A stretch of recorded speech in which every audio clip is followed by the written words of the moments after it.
Bonjour et bienvenue sur Europe Hebdo, votre revue de presse européenne hebdomadaire. Pour cette 8e semaine de 2026, l'avis de l'Union revient sur le passage de Marco Rubio à la conférence sur la sécurité de Munich, sur le manque de préparation des États européens face au dérèglement climatique, sur l'enquête ouverte par la Commission sur Shein et sur les divergences entre la Commission et les 27 sur les prérogatives de Frontex.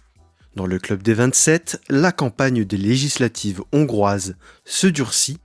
L'ambassadeur américain en Belgique crée la polémique et indignation en Suède concernant l'expulsion d'enfants.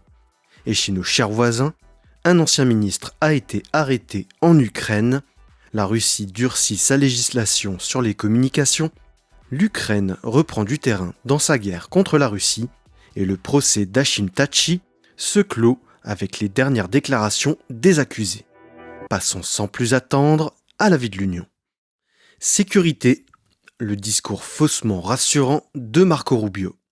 C'était le discours le plus attendu un an après celui de J.D. Vance.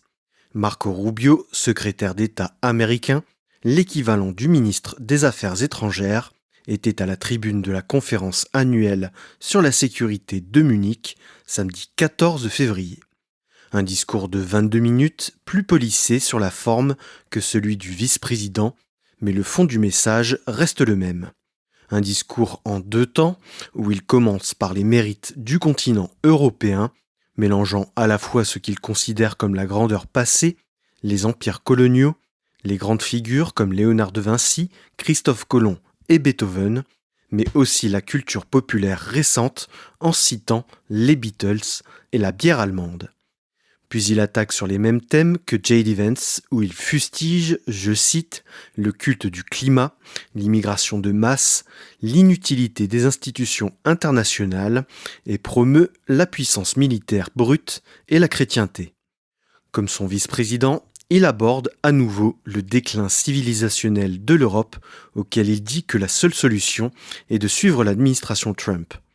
Un discours pour rappeler que les États-Unis exigent la loyauté de l'Europe pour continuer de la soutenir.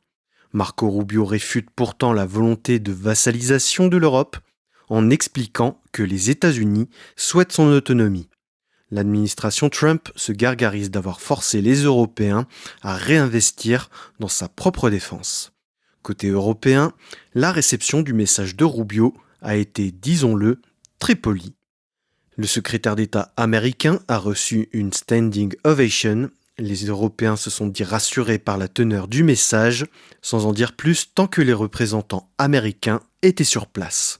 Dimanche, les langues ont commencé à se délier.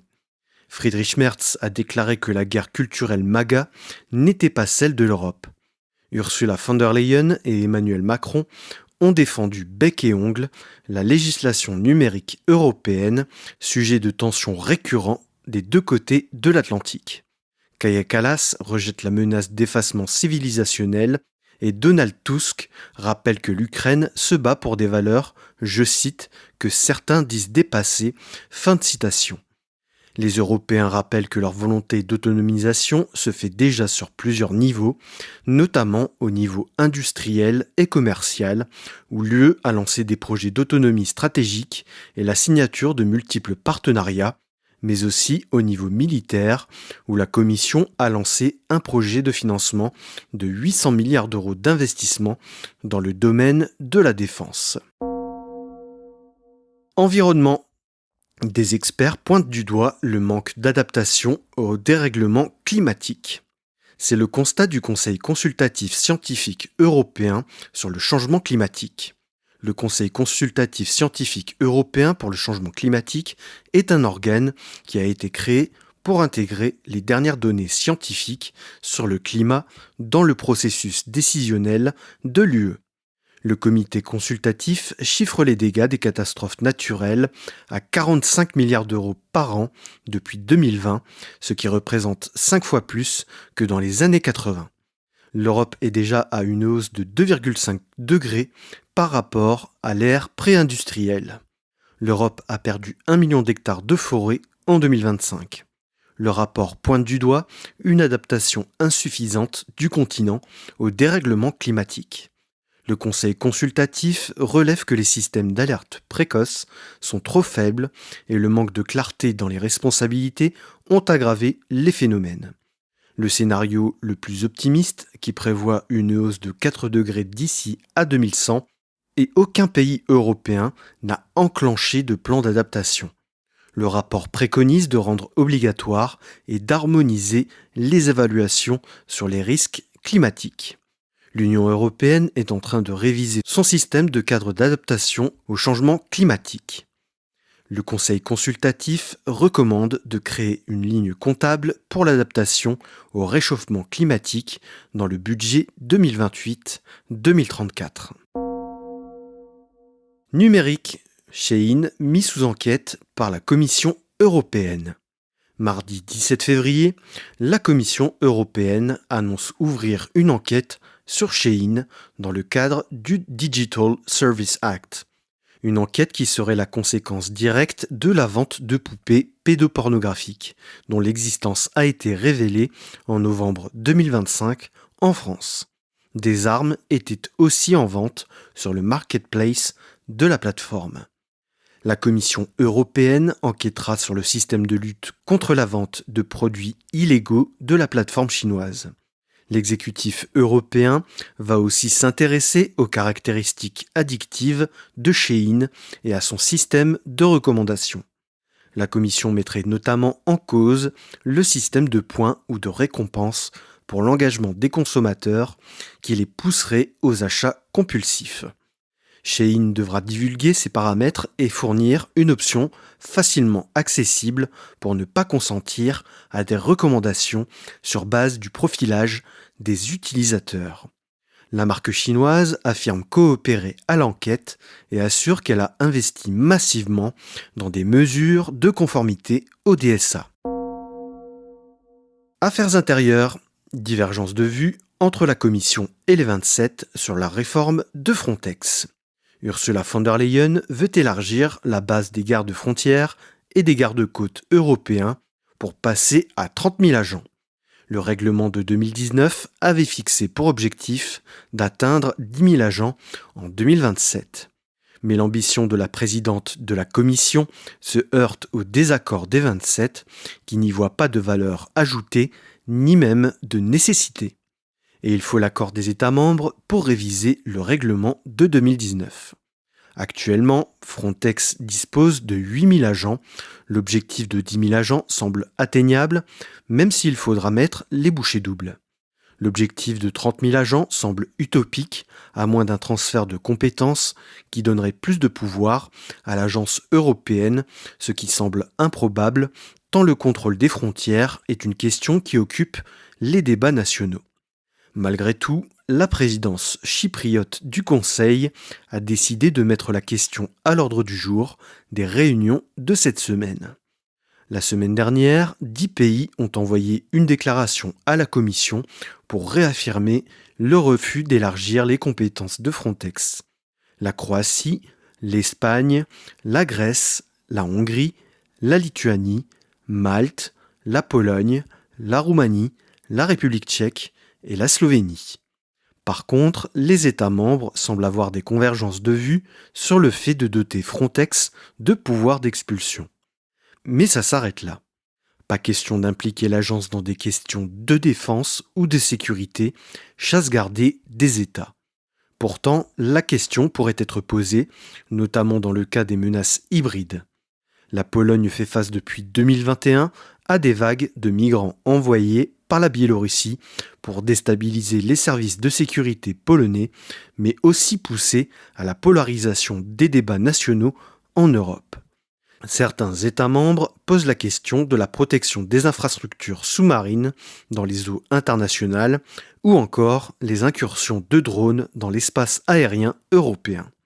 Ce sont d'ailleurs les menaces hybrides la base de la proposition de la Commission transmise au mois de septembre au Conseil. L'exécutif européen souhaiterait proposer une présence permanente pour appuyer les États membres. Les représentants nationaux vont commencer à discuter de la question début mars. Mais avec le contexte international, les positions peuvent très vite changer. Affaire à suivre. Passons désormais au Club des 27. Hongrie. Peter Mayer et Viktor Orban s'affrontent par discours interposés 2 mois avant les législatives. À un jour d'intervalle, Viktor Orban et Peter Mayer ont mis un coup d'accélérateur dans la campagne des législatives. À 2 mois du scrutin, qui se déroulera le 12 avril, le parti de Viktor Orban, le Fidesz, est en très grande difficulté pour la première fois depuis son retour au pouvoir en 2010, puisque c'est le parti de son concurrent qui est en tête des intentions de vote, et les sondages donnent même Tisza gagnant avec une majorité absolue. Lors de son discours sur l'état de la nation, le Premier ministre le dit clairement, si son parti gagne les élections, il finira le travail. Le travail en question, dans ces mots, c'est l'influence étrangère, comprenez la Commission européenne, qui serait un frein à la souveraineté hongroise, d'après lui. Et pour ce faire, il veut poursuivre l'offensive contre, je cite, les pseudo-organisations civiles, les journalistes, les juges et les politiciens achetés, fin de citation.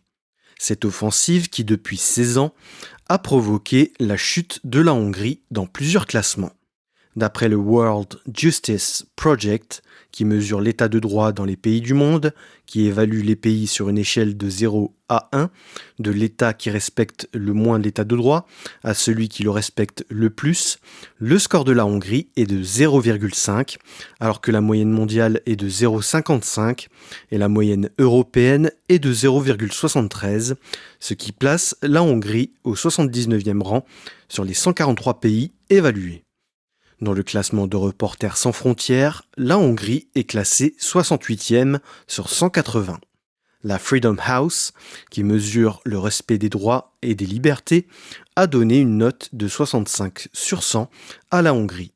Et dans l'indice de perception de la corruption de Transparency International, qui évalue les pays de 0 les plus corrompus à 100 les moins corrompus, la Hongrie obtient un score de 40.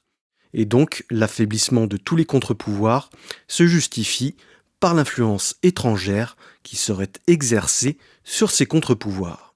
Viktor Orban n'est pas à une hypocrisie près, lui qui s'est rendu à Mar-a-Lago pour rencontrer Donald Trump pendant la campagne présidentielle américaine qui affiche toujours sa proximité idéologique avec lui.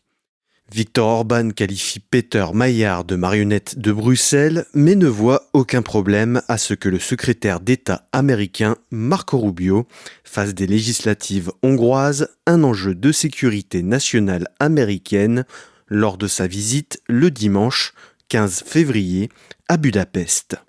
L'administration Trump ne s'est jamais cachée de s'être inspirée des réformes d'Orban, reprises dans le projet 2025 de l'Heritage Foundation, qui sert de feuille de route politique pour l'administration américaine en place.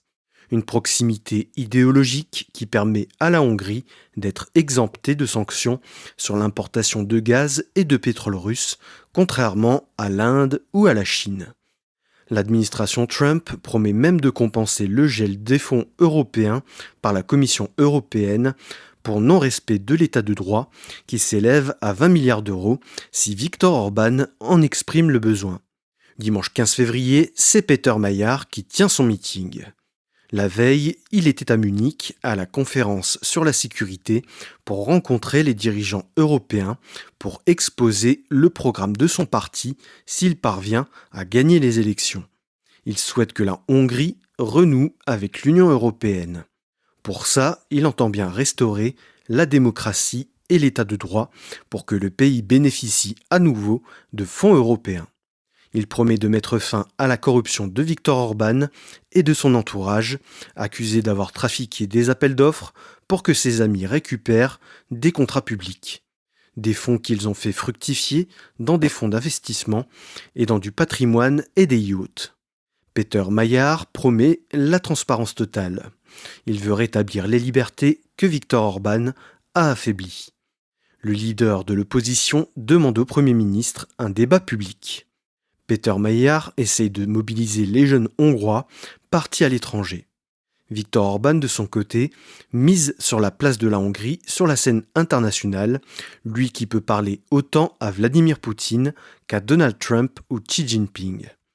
Viktor Orban espère obtenir une visite de Donald Trump avant les législatives. La grand-messe internationale des conservateurs, le CIPAC, aura lieu à Budapest le 21 mars, un moment qui serait idéal pour une visite d'État à 3 semaines du scrutin. Belgique. L'ambassadeur américain rappelé à l'ordre après avoir accusé la Belgique d'antisémitisme. En 2023, un rabbin dissident de la communauté juive d'Anvers porte plainte contre 3 Moëls, des hommes juifs habilités à pratiquer la circoncision. Dans le cas d'espèce, ils auraient pratiqué les circoncisions sur des enfants de 8 jours sans la présence d'un médecin, ce qui est une obligation légale en Belgique. Depuis lundi 16 février, l'histoire remonte à la surface à cause de l'ambassadeur américain Bill White, très généreux donateur et proche de Donald Trump, qui accuse les autorités belges d'antisémitisme. Il avait fait la demande au ministre fédéral de la Santé, le socialiste flamand Frank Vandenbroek, d'intervenir au nom de la liberté à pratiquer sa religion, requête refusée parce qu'il y a la séparation des pouvoirs qui s'applique. L'ambassadeur américain a qualifié le ministre de très grossier après son refus. C'est là qu'il a qualifié la procédure judiciaire de ridicule et d'antisémite. Une déclaration inadmissible pour le ministre des Affaires étrangères, Maxime Prévost, qui n'a pas hésité à le convoquer au ministère mardi 17 février. Bill White se présente à la presse avant son entretien avec le ministère avec une photo des 3 Moëls qu'il qualifie de persécutés. Loin de s'excuser ou de retirer ses propos, il enfonce le clou. Il rappelle que la Belgique n'échappe pas à la tendance de l'augmentation des actes antisémites. L'agence fédérale UNIA, qui recense les agressions sur base de la couleur de peau, de la religion ou de l'orientation sexuelle, a noté une augmentation substantielle des agressions antisémites, passant de 59 en 2023 à 227 en 2024. Pour autant, ça ne justifie pas de dire que l'antisémitisme serait systémique et que ce serait une politique totalement assumée au plus haut niveau de l'État belge. Suite à l'entretien avec le ministère, il se présente à nouveau à la presse avec la photo. Il dit qu'il n'y a pas de quoi s'excuser et qu'il aime la Belgique. Bill White dit ne pas avoir eu le sentiment d'être rappelé à l'ordre. Mais au fil de la polémique, un député de la Nieuwe Vlaams Alliantie, le parti de droite nationaliste flamand, la N-VA, est soupçonné d'avoir demandé aux autorités américaines de faire pression sur la Belgique pour changer la législation. Ce député serait Michael Freilich, député originaire d'Anvers, ville d'où viennent les Moëls, poursuivi par la justice belge, et qui est lui-même de confession juive orthodoxe. La N-VA, qui avait beaucoup de facilité à dénoncer le communautarisme musulman, se retrouve bien embarrassée. La présidente du parti, Valérie Van Pijl, affirme que Michael Freilich n'a jamais rencontré l'ambassadeur. Mais il se trouve qu'il s'est rendu à Washington dans le cadre d'un voyage officiel en mai 2025 et qu'il aurait fait du lobbying à cette occasion pour que les États-Unis fassent pression pour faire changer la loi belge. Le CD&V, Anders, Groen, Vooruit et le PS demandent une commission d'enquête pour déterminer le rôle de Michael Freilich dans cette affaire. Loin d'être le seul cas dans l'UE, l'ingérence des ambassadeurs américains se multiplie à travers l'Europe. Une stratégie qui vient appuyer le discours américain d'imposer ses idées à l'Europe en étant disruptif et en amenant des questions qui polarisent l'opinion nationale des États européens. En Pologne, l'ambassadeur Tom Rose a pris à partie le président de la Diète pour son refus de soutenir la candidature de Donald Trump au prix Nobel de la paix. Au Danemark, Ken Howery avait fait retirer les drapeaux en hommage aux soldats de l'OTAN tombés au combat en plein différend sur le Groenland, alors que le Danemark a payé le plus lourd tribut en proportion de sa population en Irak et en Afghanistan. L'ambassadrice au Luxembourg a poussé le duc à sortir de sa neutralité en disant qu'elle viendrait éduquer humblement les Luxembourgeois. Mais le levier le plus fort reste la mobilisation de l'antisémitisme. Ce qui a été le cas de l'ambassadeur en France, Charles Kushner, le père du gendre de Donald Trump, Jared Kushner, qui avait accusé la France de ne pas en faire assez dans la lutte contre l'antisémitisme. Il faudra certainement s'attendre à la multiplication des déclarations fracassantes des ambassadeurs américains à l'avenir. Suède. La politique migratoire brise des familles et expulse des enfants et adolescents.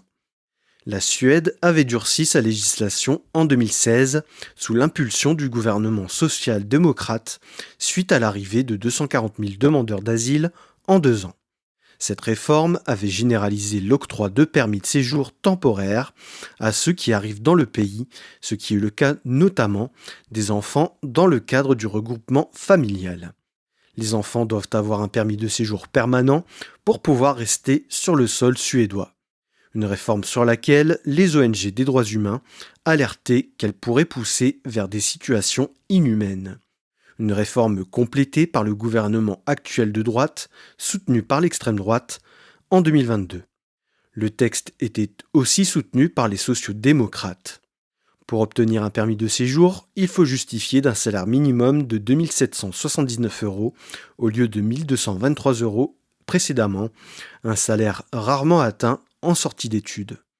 Enfin, une loi en 2025 a été adoptée pour interdire le regroupement familial aux demandeurs d'asile ayant obtenu un permis de travail. Des réformes qui ont poussé à créer des situations qui ont suscité l'indignation de la population suédoise. C'est le cas d'Emmanuel, 8 mois, qui est menacé d'être expulsé vers l'Iran. Sa mère a obtenu un permis de travail en 2022, mais lui n'a pas légalement le droit d'être sur le sol suédois. Il n'y a aucun chiffre officiel sur les enfants et les jeunes adultes qui ont parfois passé quasiment toute leur vie en Suède et à qui on explique qu'ils n'ont pas un lien fort avec le pays. Comme les sœurs Donia et Daria Javid Gonbadi, renvoyées en Iran alors qu'elles avaient commencé des études d'infirmières en Suède. Leurs parents, leurs frères et leurs sœurs ont pu rester en Suède, les 2 autres enfants ayant obtenu la nationalité suédoise et leurs parents disposant d'un permis de travail. Mais comme elles n'ont pas fait la demande pour un permis de séjour permanent, elles ont été expulsées. Malgré les recommandations de l'administration qui leur avait conseillé de faire la demande de visa étudiant à l'ambassade de Suède en Iran, leur demande a été rejetée en novembre, puis en février. Elles ne connaissent pas le farsi et ne peuvent ni étudier ni travailler dans un pays que leurs parents ont connu, mais pas elles. Une situation dénoncée par Ludwig Beckmann, politiste et membre du comité d'éthique de l'agence de l'immigration, déclarant que la politique migratoire était contraire à la Constitution. Ce positionnement a mené à sa démission de l'agence.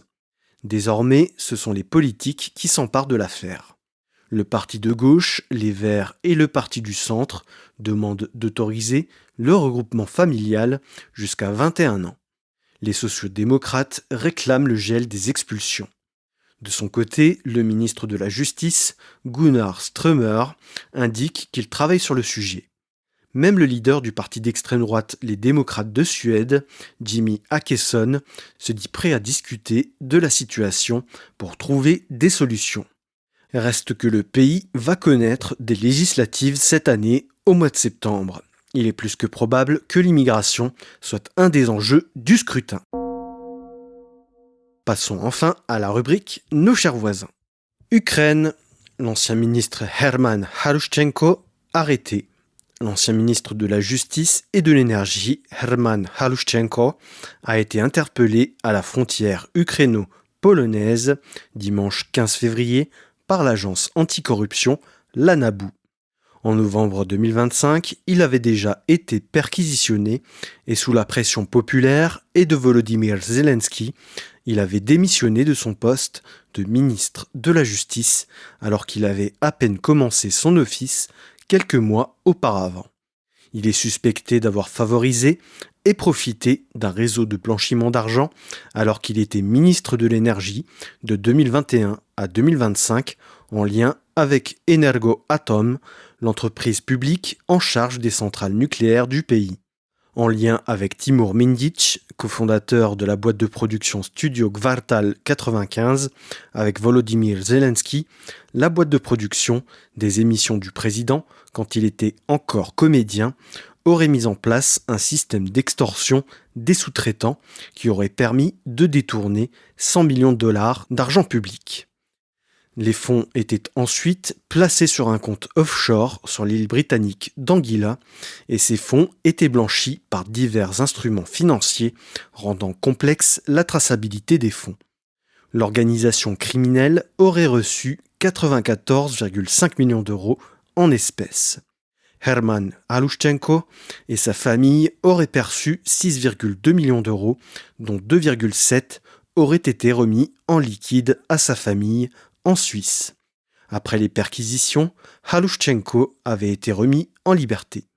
L'ancien ministre nie avoir voulu fuir, il dit qu'il n'aurait pas pris son passeport si c'était le cas. Il justifie sa présence dans le train reliant Kiev à Varsovie par le fait qu'il voulait rendre visite à ses enfants qui habitent à l'étranger. Il continue de clamer son innocence et veut pouvoir se défendre devant la justice. Sa démission du gouvernement avait suscité l'indignation des Ukrainiens, déjà échaudés par la décision de Volodymyr Zelensky cet été de vouloir mettre l'agence et le parquet anticorruption sous tutelle du ministre de la Justice, qui se trouvait être Herman Alushchenko lui-même. Une séquence qui a particulièrement affaibli le président. Et avec les négociations de paix avec la Russie qui pourraient déboucher sur l'organisation d'une présidentielle dans la foulée d'un accord de paix qui semble encore bien improbable, les appétits s'aiguisent. L'ancien commandant des forces armées et désormais ambassadeur à Londres, Valéry Zaloujny, s'est fendu de déclarations assassines à l'égard du président, qu'il accuse d'avoir sabordé la contre-offensive de 2023, à l'issue de laquelle Zaloujny a été limogé par Volodymyr Zelensky. Zaloujny jouit d'une cote de popularité énorme dans la population et cache de moins en moins ses aspirations présidentielles. Russie, la surveillance généralisée des télécommunications approuvée par la Douma. C'est un fait suffisamment rare pour être souligné. Les députés de Russie Unie, le parti de Vladimir Poutine, se sont offusqués de l'interdiction de WhatsApp et de Telegram par l'agence Roskomnadzor, le régulateur des télécommunications russes. Mercredi 11 février, ils ont laissé exploser leur mécontentement au sein de l'Assemblée, considérant que cela affectait les soldats au front. Une fronde vite réprimée en interne. La commission parlementaire supervisant Internet justifie l'interdiction des deux applications pour viol délibéré des lois russes. Une décision très impopulaire, déjà parce qu'elle prive les soldats russes et leurs familles de canaux de communication, ce qui pourrait affecter le moral des troupes, mais aussi réduire le soutien à l'effort de guerre de la population. Les groupes de bénévoles qui collectent les dons à destination des soldats voient leurs efforts sapés, car WhatsApp et Telegram leur servaient à s'organiser entre eux. Même les soldats au front passaient par ces canaux chiffrés de bout en bout pour se coordonner. Mais la justification d'une telle interdiction résiderait ailleurs. Depuis des années, le gouvernement russe tente de créer un intranet RUNET à l'échelle du pays, hermétique au reste d'Internet. Dans cette optique, le gouvernement a demandé à VKontakte, qui est une copie de Facebook en Russie, de développer une application qui servirait quotidiennement aux Russes, l'application Max. L'application Max est une application de messagerie, mais pas seulement. Elle doit servir à l'avenir d'interface bancaire, mais aussi d'avoir un compte citoyen en ligne pour interagir avec l'administration. Mais la messagerie n'est absolument pas cryptée, ce qui fait penser que les services du FSB pourraient écouter et consulter tous les messages sur les smartphones russes, en plus d'avoir un accès aux achats et aux habitudes des Russes. VKontakte revendique 85 millions d'utilisateurs sur Max pour une population de 140 millions d'habitants. Désormais, les smartphones sont vendus avec l'application Max, déjà installée. Mardi 17 février, la Douma va encore plus loin. En novembre 2025, le gouvernement avait présenté une loi destinée à durcir les coupures de communication, justifiant que le réseau mobile permettait le pilotage de drones via les données mobiles. La loi proposait aussi de pouvoir donner accès au FSB sans aucune justification aux mails, messages écrits, audio et vidéo, tout comme le courrier papier. La Douma a adopté le texte en deuxième, puis en troisième lecture en l'espace de 2 minutes, de quoi vous donner une idée de l'état de la démocratie en Russie. Les députés ont durci le texte initialement présenté par le gouvernement. Un décret d'application qui mentionnera les motifs dans lesquels le texte s'appliquera sera publié plus tard, mais restera secret pour ne pas donner d'informations à l'ennemi. En 2025, la Russie était le numéro 1 mondial de coupures d'Internet avec 37 166 heures. Guerre en Ukraine. L'Ukraine reprend 200 km² de territoire avant les pourparlers très discrets à Genève. Des experts réfutent le terme de contre-offensive, puisqu'il n'y a pas de percée très en arrière de la ligne de front, mais en l'espace de quelques jours, l'armée ukrainienne grignote du terrain et se remet en position favorable, surtout dans les régions de Zaporizhia, Donetsk et Dnipro. La désactivation des terminaux Starlink russes par SpaceX depuis le 5 février a semble-t-il désorganisé les soldats russes qui combinaient leurs infiltrations commando avec des drones qui ne pouvaient pas être brouillés grâce à Starlink. S'ajoute à ça le fait que WhatsApp et Telegram soient interdits, la désorganisation russe au front se fait ressentir. En l'espace de quelques jours, l'Ukraine a repris 200 km², de quoi stabiliser un front qui se faisait grignoter un peu partout depuis l'été dernier. C'est l'équivalent des 2 premières semaines de conquête russe en février. Est-ce que cela peut changer la donne sur le terrain et sur les négociations ? Pas si sûr. L'Ukraine n'a pas les moyens de faire une percée spectaculaire qui lui permettrait de rompre les défenses russes. Ce sont des dizaines de villes et villages qui ont été repris par l'Ukraine. Côté négociations, Russie et Ukraine se retrouvaient à Genève mardi 17 et mercredi 18 février pour discuter des conditions de paix. Mais l'Ukraine est seule contre deux. Donald Trump presse Volodymyr Zelensky de faire des concessions pour aboutir à la paix. Le président américain considère que la Russie est prête à un accord, alors que les bombardements incessants de cibles civiles disent le contraire. Côté ukrainien, c'est le chef du Conseil national de sécurité et de défense, Rustem Umerov, qui représentait son gouvernement. Côté russe, c'est l'historien nationaliste et ancien conseiller culturel de Vladimir Poutine, Vladimir Medinsky, qui emmenait sa délégation. Rien n'a filtré des discussions, si ce n'est que les pourparlers ont duré 2 heures, le deuxième jour, et que le volet politique a été abordé. Les deux parties se sont contentées de dire qu'il y a des progrès, mais déclarent que ce n'est pas le moment d'en révéler le contenu. En parallèle, les États-Unis continuent de négocier des accords commerciaux, ce qui fait de l'administration Trump un médiateur intéressé par la fin de la guerre. Donald Trump veut en finir à tout prix avec la guerre pour avoir des contrats juteux à la clé. Kirill Dmitriev, responsable du Fonds souverain russe, promet des contrats à hauteur de 12 000 milliards de dollars en échange de la levée des sanctions à l'égard de la Russie et sa réintégration dans les institutions et la finance internationale. Les deux pays parleraient de la constitution de sociétés mixtes pour l'exploitation de minerais rares et des coopérations dans les domaines de l'aviation et du nucléaire. Le Kremlin serait même prêt à compenser financièrement le départ des grandes firmes américaines après 2014 et 2022. L'objectif de Donald Trump serait de récupérer les parts de marché abandonnées par les Européens. Mais n'est-ce pas un mirage ? Les grandes entreprises connaissent l'environnement économique russe, sclérosé par la corruption, où tous les coups sont permis, et surtout d'accuser de fraude fiscale, puis de nationaliser des entreprises étrangères à travers une procédure judiciaire, une manœuvre appelée Rajderstvo. Kosovo. Dernière semaine du procès du tribunal spécial pour le Kosovo. Je vous en parlais la semaine dernière. Le procès de l'ancien Premier ministre puis président kosovar, Hashim Thaçi, devant le tribunal spécial à La Haye, a pris fin cette semaine. Une dernière occasion pour la défense de prendre la parole. Thaçi et ses 3 co-accusés, le chef du renseignement de l'UÇK, Kadri Veseli, le chef des opérations Recep Selimi et le porte-parole de l'UÇK, Jakub Krasniqi, ont continué de clamer leur innocence. Mardi 17 février, au jour du 18e anniversaire de l'indépendance du Kosovo, des milliers de manifestants à Pristina se sont rassemblés pour exprimer leur soutien aux 4 accusés.